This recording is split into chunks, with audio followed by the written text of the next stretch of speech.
You all remember the Lansdacpe difficulty system in The Lord of the Rings Online that is currently only available for legendary servers?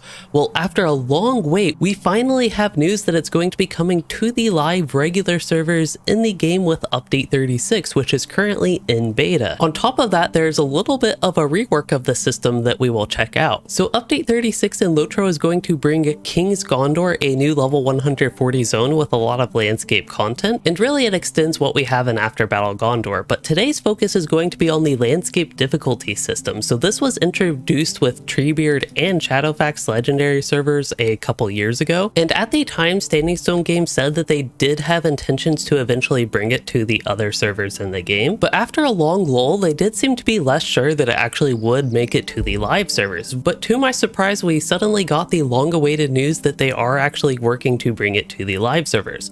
So the new difficulty system is going to be called the Paths of Valor, it looks like, and that's going to be the reward structure, and there is a new faction associated with increasing your Lansdacpe difficulty. For a little bit more details on how this actually works in game is if you talk to one of these hardened traveler NPCs, they're in all the starting areas as well as this convenient one outside of the Prancing Pony. If you talk to him, you can see all of these difficulty settings that you can change the Lansdacpe to. This changes the difficulty by essentially nerfing your character, and any mobs that you fight will be buffed against you. You can essentially think of the default settings as difficulty 0, and it's just the normal LOTRO that we all know and love, but you can go up to difficulty 1, which they call adventurous now, then difficulty 2 will be called daring, and difficulty 3 is where it starts with fearless, and fearless can go up to fearless plus 3 at difficulty 6, and then finally tier 7 will be heroic, tier 9 is heroic plus 2, and that is the max difficulty in this system. The Lansdacpe difficulty can of course go up quite a bit if you do choose tier 9, but we'll have more on that in a moment. And as it does point out here in the notes, if you run group content for 3+ players, it will automatically turn off, so you can't run into like a 3-man instance, 6-man instance, and so on and actually have this applied. Also, it will not stack on top of the delving system, so if you are running a delving mission at the level cap, this will not work on top of that. Now, it doesn't really talk about it too much in these notes, but the current way it works on the legendary servers is you do get a tiny boost to virtue XP and character XP if you do play with this system on. That said, what they do talk about is the titles. So if you activate difficulty 3, tier 3,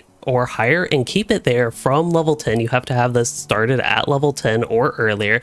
If you keep it at that from level 10 to 50 and to level 130, you can have the opportunity to get a couple titles from that. So there's a title for doing that to level 50 and a title for doing that to level 130, and these titles will unlock account wide. So if you already have characters that are way past this at the level cap, etc., you can actually get these titles on those characters by doing it on a different new character that starts the system level 10 or prior. On top of that, if you do play tier 3 plus, which is fearless starts at tier 3, you might get tokens of valor to drop from enemies. Now, tokens of valor can be turned in for various things. It's not really fully implemented in the beta as far as I can tell, so I can't fully check that out, but they do point out that you will be able to barter for a small set of reputation accelerators for these, as well as morale and power potions. Now, what they do have in the beta is these epic variations of familiar emotes. I try it again, and these are Epic Lecture, Epic Flex, Epic Bow, Epic Coin Flip, and Epic Succumb. You can actually see these in the collections panel. The Epic Bow looks like that. The Epic Coin Flip is a little bit grander or more epic coin flip, and then you have an Epic Flex that is not working, and then you have an Epic Lecture. Can't just go with a regular lecture. It does look fairly similar, but it is slightly different, kind of hard to see. And then the Epic Succumb, that one actually looks different with the animations. It's easy to tell in this panel. So far, it does look like their focus of rewards is mainly on non-gear type rewards, with the reputation accelerators for this faction, as well as morale and power potions, and then the emotes more cosmetic oriented. And then the last couple things that they do have here in the notes is that these tokens, if you're on difficulty 3 through 6, they can drop to up to 3 members in a fellowship. So if you're running with 6 people on the Lansdacpe and you're on, say, a tier 5 difficulty, These tokens can only drop for up to 3 members on any one mob, but if you're on tier 7 plus, it can drop for every single member in the fellowship. And then of course, as you go to higher difficulty, the drop rate will increase slightly. And then the final note that they do have here is that the difficulty settings are pretty much the same that we had on Treebeard and Shadowfax if you're familiar with what it was like, but they did add some new variations to the Flame Strike effect that we had with the Eye of Sauron. It sounds like there are variations to those hotspot effects. All right, so this is super exciting, and I have actually already tested it out on my Warden. You've probably seen some background gameplay on that, but let's check it out live on my Runekeeper here. Let me make sure I actually put on, we're just going to go to max difficulty because why not? This character is terribly geared, and what can go wrong? By the way, just to confirm, if you are running on max difficulty, the benefit from that is you get plus 20% monster XP per kill, and then you also get just flat 5% boosted virtue XP. That's actually a lot of motivation to keep it up for the virtue XP with how much you need in this game. 5% can go a long way. And what better place to test this than the new zone in the beta, King's Gondor. And we have wolves, boars, and bandits. It's like we're back in Breland, but let's check this out. I actually do very little damage. I noticed that on a single ability. I don't think my good old backpedal strategy is gonna work. I also have to remember how to play Runekeeper. That's actually kind of bad. But yeah, it seems like single fights like this are completely manageable, but I am taking 0 damage. I'm staying far away from that thing.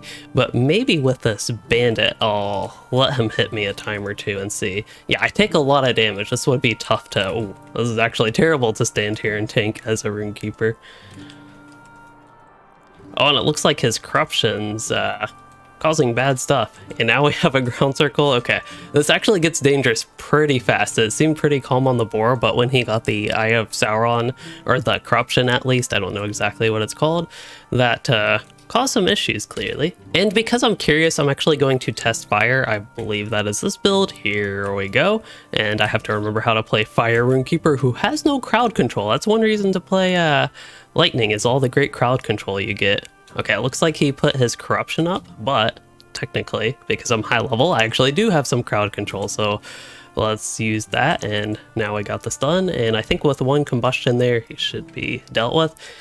I'd say definitely a bit more difficult playing fire here. This is the type of system though that really highlights where certain classes or certain specs are better at solo than other ones. Like of course the Fire Runekeeper has its strengths, but it also has its weaknesses, where there are definitely situations where I think the Yellow Line Runekeeper is better in solo, especially with the ability to kite, but also when you're high level, you have a lot of trait points. I can get, while I can't induct while moving, I can actually get a lot of the crowd control options that even Yellow Line Runekeepers have. I'm actually curious, if we stand in this purposefully, what happens? Do I take a lot of damage?